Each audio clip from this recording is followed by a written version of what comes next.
Bismillahirrahmanirrahim. Assalamualaikum warahmatullahi wabarakatuh. Ang Bangsamoro Human Rights Commission ay ang human rights institution ni Bangsamoro Government, kung saan ang isa sa mga mandato nito ay ang pagbibigay kaalaman patungkol sa mga karapatang pantao. Sa nalalapit na barangay at Sangguniang Kabataan Election 2023, inihahandog ni BHRC ang advokasiyang naglalayon na palawakin ang kaalaman ng ating mamamayan patungkol sa kanilang mga karapatang pantao sa panahon ng eleksyon.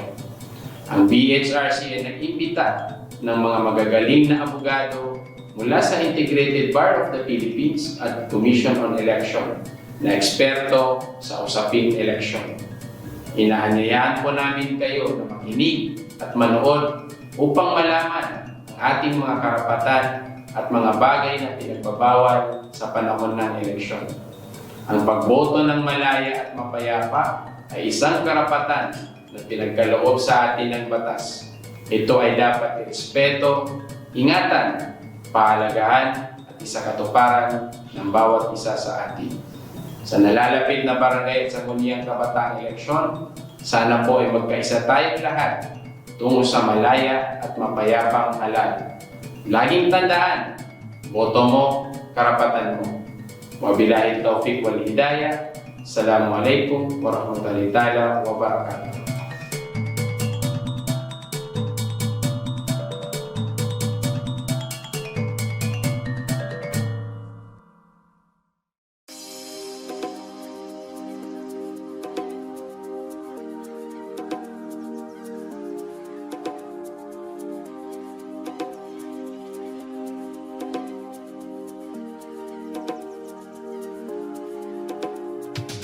Bismillahirrahmanirrahim. Assalamualaikum warahmatullahi wabarakatuh. Good morning.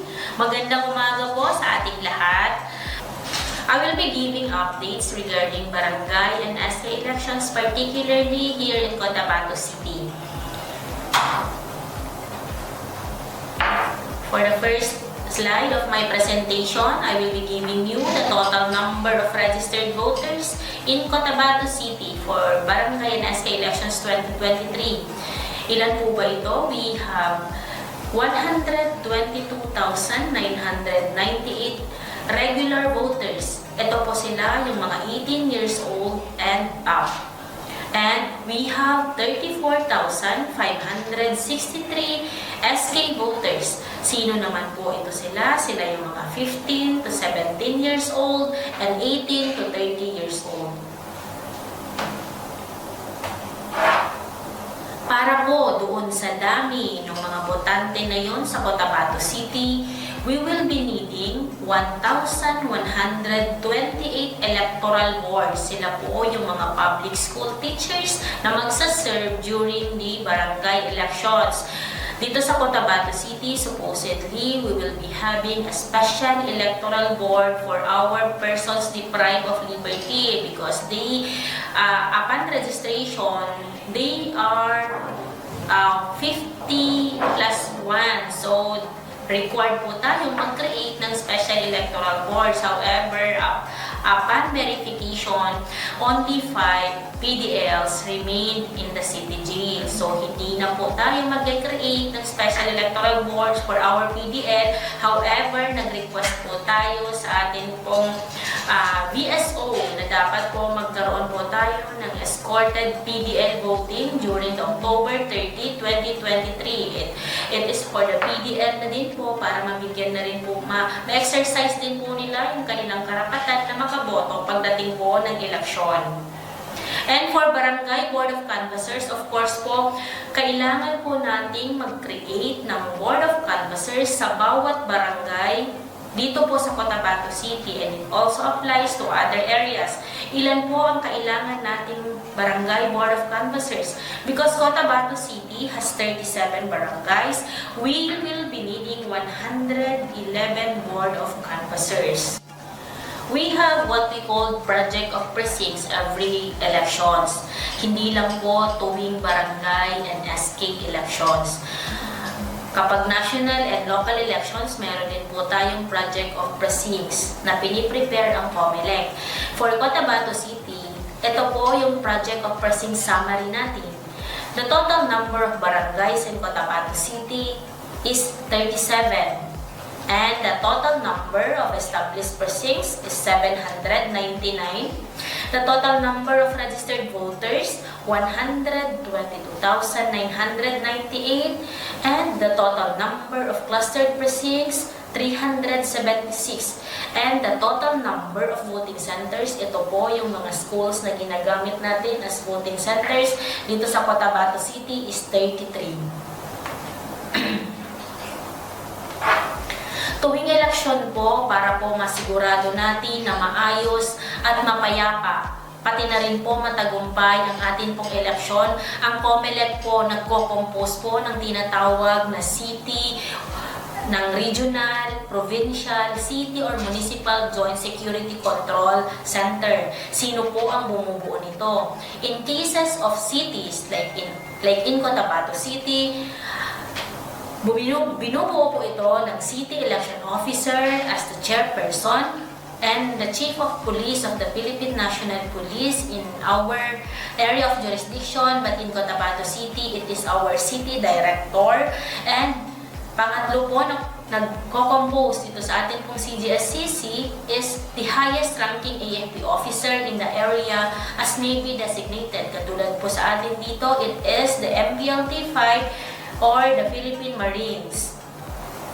Tuwing eleksyon din po, bumubuo din po ng task force backclass ang COMELEC. Sino naman po ang mga miyembro nito? Of course, the City Election Officer, ang ating pong PNP, ang DPWH po, the DENR, and other agencies po at the discretion of the Election Officer. Para po sa kaalaman ng lahat, ipa-flash po namin sa inyong mga screen ang number of aspirants who filed their certificate of candidacies for the barangay and SK elections. Makikita po natin dyan sa atin pong screen. The number of punong barangays who filed their certificate of candidacy in Cotabato City for purposes of the barangay and SK elections, 103. For the Sangguniang Bayan member is 928. At ang ating pong SK chairperson is 102 and 463 SK members. So for Cotabato City, we have 1,596 who filed their certificates of candidacy for the October 30, 2023 barangay and SK elections. Ngayon po sa mga nag-file ng kanilang candidacy, pati na din po sa mga supporters po ng mga nag-file ng kanilang candidacy, kailangan din po na alam natin kung ano ba yung mga ipinagbabawal during election. Please be reminded that from September 3 to October 18 and October 29 and October 30, hindi po pwedeng mangampanya. Sino ba yung hindi pwedeng mangampanya? Hindi lamang po yung kandidato ang pinagbabawalan ng mangampanya, kasama na rin po dito yung kanila pong mga supporters. During this period, hindi po tayo dapat na nangangampanya para po hindi tayo tamaan ng tinatawag na premature campaigning. Ano ba yung mga dapat tandaan ng mga kandidato? Madalas po namin na-encounter na may mga katanungan yung mga kandidato, pati na rin po ang mga supporters nila with regards dito sa kung ano ba yung mga dapat na posters or streamer sizes na kanilang pwedeng i-post pagdating ng campaign period. Para po sa inyong kaalaman, naka-flash din po ito sa ating screen, ang poster or streamer size hindi dapat lalaki sa ganitong sukat ang mga campaign materials. For posters, 2 feet by 3 feet, and 3 feet by 8 feet po ang streamers na ginagamit kapag may mga rallies, and 8.5 inches by 14 inches kapag naman po yan ay pamphlets, leaflets, or stickers. Sa campaign materials natin, katulad ng ating mga posters or yung streamers or pamphlets, kailangan po na nakalahad kung sino ang nagbayad ng mga political advertisements at campaign materials. Saan ba tayo pwedeng mag-post ng ating mga posters? sa private property lang, basta may paalam at pumayag ang may-ari. Pangalawa, pwede tayong mag-post ng ating mga posters or streamers sa COMELEC Common Poster Area. Kasi si COMELEC po, bawat eleksyon, nagbibigay po ng designated Common Poster Area kung saan ang ating pong mga kandidato ay pwedeng maglagay ng kanilang mga posters at streamers. Magkano ba yung dapat lang nagastusin ng isang kandidato? Pwede lamang gumastos ng 5 piso kada sa isang rehistradong botante ang isang kandidato. Meron po tayong prohibited form of election propaganda. Ano-ano ang mga ito? To print, publish, post, or distribute any published or printed political matter, and to air or broadcast any election propaganda by television, radio, unless they bear and be identified by the reasonably legible or audible word, political advertisement paid for. Ito yung sinasabi natin kanina na kapag po naglagay tayo at nagpaprint tayo ng ating mga posters or streamers, dapat po nakalahad doon kung sino po ang nagbigay. So, ito po yung tamang ilalagay, political advertisement paid for, followed by true or correct name and address of the candidate. Pwede din po na ilagay ay political advertisement paid by, followed by true or correct name of the payor. For those donated or given free of charge, there should be a written acceptance of candidate and should bear and be identified by the words printed free of charge, or airtime for broadcast was provided free of charge by, followed by true or correct name and address of said publishing firm or broadcast entity. Prohibited form of election propaganda.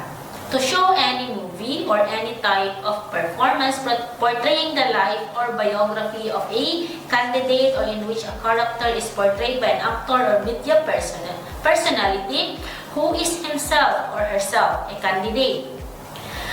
Another one, to sell or give free of charge print or advertising space or airtime for campaign or election propaganda for purposes favorable to a candidate in excess of the size, duration, or frequency authorized by law or these rules.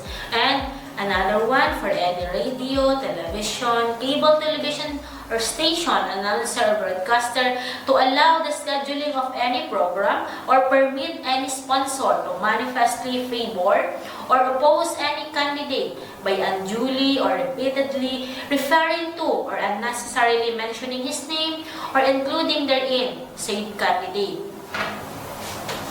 Hindi din po dapat na ginagawa ito to print, publish, post, show, display, distribute any election campaign or propaganda materials that violates gender sensitivity, considered as obscene or offensive, or constitute a violation of Republic Act Number 9710. Another one, to post, display, or exhibit any election campaign or propaganda material outside of authorized common poster areas in public places or in private properties without the consent of the owner. Kasi po, kapag po tayo ay naglagay ng ating mga streamers, ng ating mga posters or pamphlets outside of the designated common poster area of the COMELEC, pumapasok po dyan yung COMELEC Task Force Backlash, pwede po natin yang tanggalin. Maliban po doon, pwede po tayong ma-charge for violation of that rules and law of the elections. We also have the prohibited acts during the election period. Pagpasok po ng election period natin from August 28 to November 29, 2023, marami na po yung bawal. Isa na po dito yung bearing, carrying, or transporting firearms or other deadly weapon in public places, including any building, street, park, private vehicle, or public conveyance, or even if licensed to possess or carry the same, unless authorized in writing by the Commission. Ito pong bawal na ito During the election period, hindi po ito para lang po sa mga kandidato, pero para po ito sa lahat. Hindi lang po ito pinagbabawal sa iisang tao, pero bawal po ito sa lahat unless po may proper authority po na binigay po ang ating pong Commission on Elections through the CBFSC. Ano pa po yung bawal? Use of security personnel or bodyguards by the candidates. Tandaan po natin na pwede lang po tayong mag-employ ng security personnel or bodyguards kapag po tayo ay may certificate of authority na ibinigay ng Commission on Elections through the CBFSC. Ano pa po yung bawal pagdating ng election period? Alteration of territory of a precinct or establishment of a new precinct. Wagering upon result of the election. Raising of funds through dances, lotteries, cockfights, and etc. Illegal release of prisoners before and after elections. Ito, vote buying and vote selling. Tandaan po natin na si COMELEC po nag-create na po ng Committee on Contra Bigay para po hindi po ma-violate ito pong laws, ito pong vote buying and vote selling. Meron po tayong kinreate na committee para dito. Suspension of local elective officials. Mga bawal din po ito, transfer or detail of officers and employees in the civil service, including public school teachers, coercing, threatening, intimidating, or terrorizing any election official or employee in the performance of his election functions or duties, and organization or maintenance of reaction forces, strike forces, or similar forces. Ito po, kailan po ba yung atin pong campaign period? Ang campaign period po natin ay magsisimula October 19, 2023 hanggang October 28, 2023. During the campaign period, meron po tayong mga ipinagbabawal. Ano-ano po ito?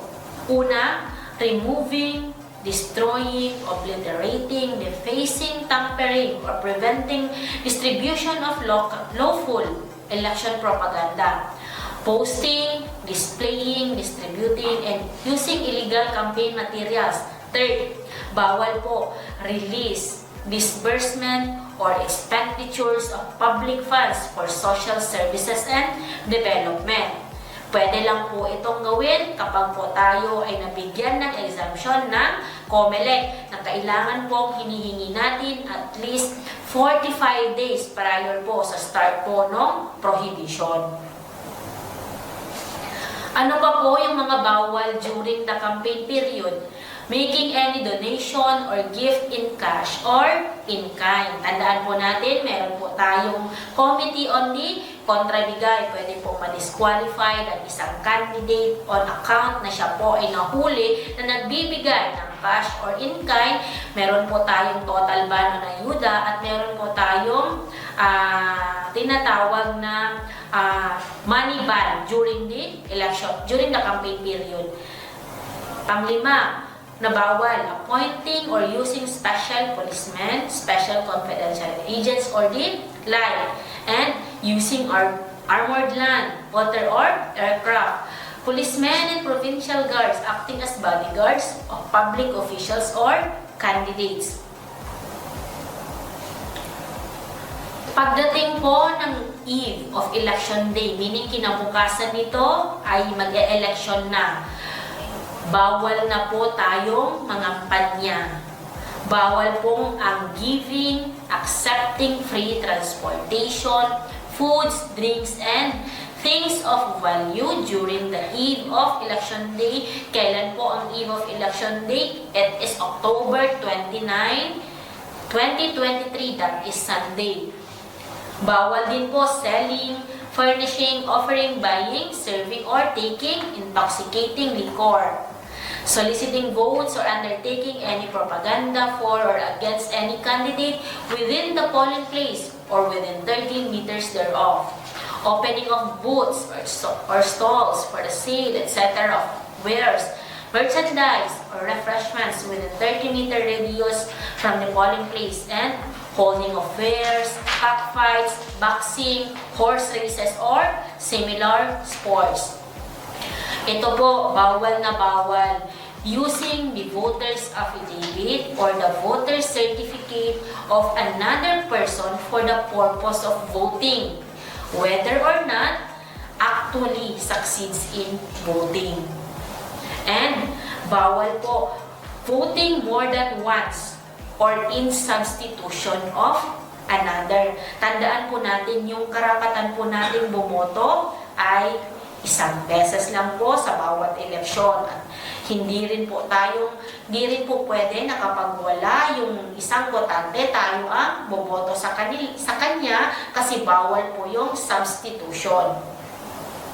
Destroying, substituting, or taking away any election form or document or ballot box which contains official ballots or other documents used in the election. So that is all for my presentation. Maraming salamat po.